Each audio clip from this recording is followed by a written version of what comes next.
Hey, what's going on, parents? Welcome back. Welcome. Teenager Tuesday. I love it. One of my are. favorite times of the week. Yes, first series of 2023. Yep. Here we are. We did it. We made it. Yeah, and if you're not if you don't recognize the voices that you're listening to, maybe this is your first time tuning in, podcast was shared with you or something like that.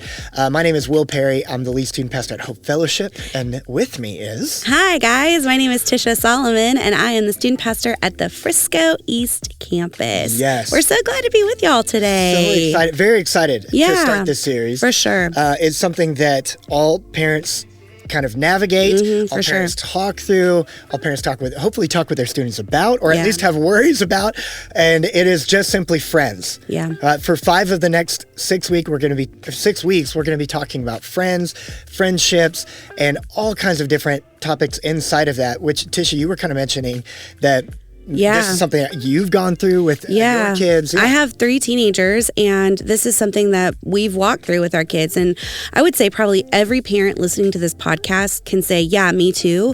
Whether you have a kid who has 100 friends and it's hard to dial down like who their best friends are, or maybe the kid who is having trouble making friends, or even saying like, I don't even have one friend. Mm-hmm. I think that this is just something across the board that parents help their students navigate in a lot of different ways. And so I'm excited to dive into this. And I think it's going to give a really good, fresh perspective on friendships and teenagers. And I think it's going to be helpful for parents listening. Yeah, I think so. Yeah.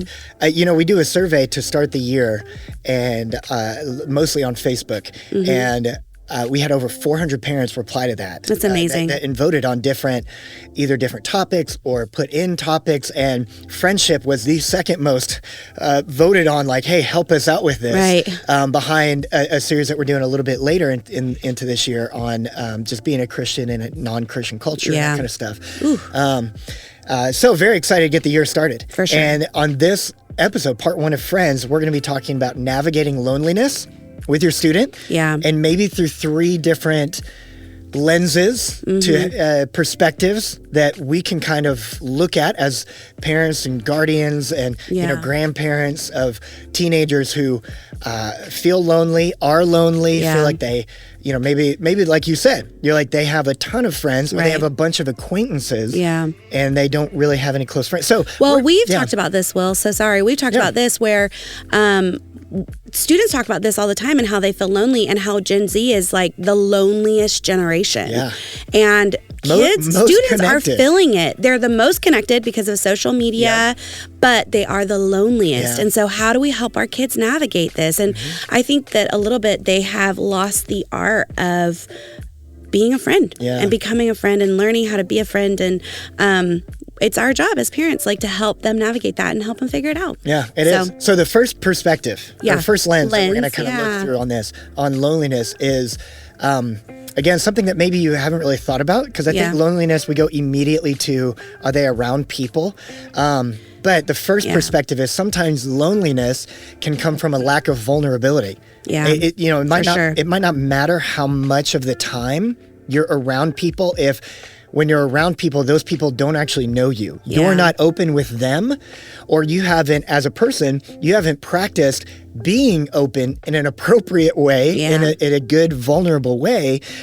So you are around people, but you're not known by those people. Yeah. Absolutely. I think that, being known is a two-way street, right? Where, so many times people are hoping that someone will open up to them and want to be their friend, and say things, but they're not willing to share maybe who they are because they're scared of ridicule or rejection or something like that. And so they're like, yeah, you can say whatever you want to say to me, but I'm a little guarded, right? Yeah. So it's just reminding our students that being vulnerable is a two-way street. It is, yeah. And being vulnerable to the right people. Yes. Right? Oh, for sure. Like, it's something with this is like, be vulnerable with your friends. I feel like if we just, as parents, if we just said that to a teenager, they'd be like, no. Are you kidding? That's the last thing I'm going to do. Right. I don't know if the best next step immediately from that is to go to your student and say, like, I'm lonely. It's like, oh, okay, well, just go vomit everything to everybody. Tell them about your how Everything. It might be best to say, how comfortable are you being vulnerable to just people in general? Yeah. Because then you can really kind of steer the conversation towards, let's practice vulnerability between us. Yeah. Because you're the best person for them to be vulnerable to anyways. Absolutely. You know? And I would say too that like in order for your student to feel comfortable being vulnerable, for sure, who they're around, identify key people, but are you teaching them how to be vulnerable? Yeah. In your home, are That's you good. modeling that? Because when you're having a bad day, are you talking through that with your student? I mean, maybe, but are you doing it in a healthy way? Yeah. Do you have people that you're inviting into your home, or they see you around a table, a dinner table, at church, wherever it may be, where you're sharing some of the things that you're going through and working through in your life? Because if they're not going to see you do it, there ain't no way that they're going to do it. Yeah, and that's just the honest truth. Yeah. Because we know this, Will and I know this as student pastors. We do so much research on this, but as a parent, your influence is the biggest influence in your student's life. Yeah. So you want them to do something, you want them to be some kind of way, you've got to model that for them. Yeah. You know? That's so good. So, Number two perspective to kind of look through is simply volunteering opportunities. Yeah. If somebody's, if you feel lonely, then one of the best ways to gain connection with people is to work towards a goal, or to serve people together with other people. Absolutely. Yeah. And your son, he volunteers. Yes. Zachary, he volunteers. He does production team and at Hope, and he actually loves doing that. He feels like he's connected with the people on that team because they're all kind of doing the same thing. They all kind of have the same vibe as him. It's something that he loves doing, and he feels proud about what he's doing too.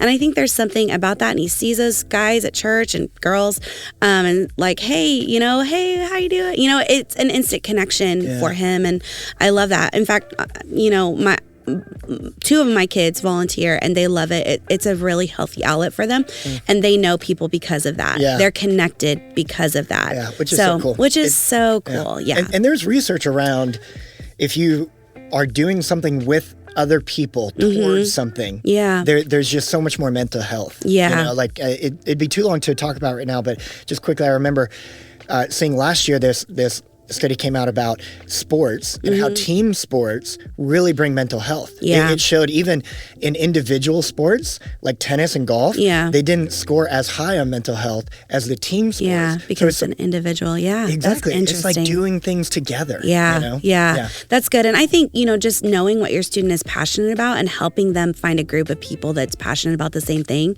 and volunteering in that way. And it might look weird and different than other students who volunteer, but that's okay. Yeah. I think that's so good. So volunteering opportunities. I love it. Yeah. I love it. Number 3, which is the last one for today, is surprising to me, but doing my research on this, on loneliness and students and everything, I came across this with from Psychology Today. So if you Google teenagers' loneliness, Psychology Today, you can read this full article.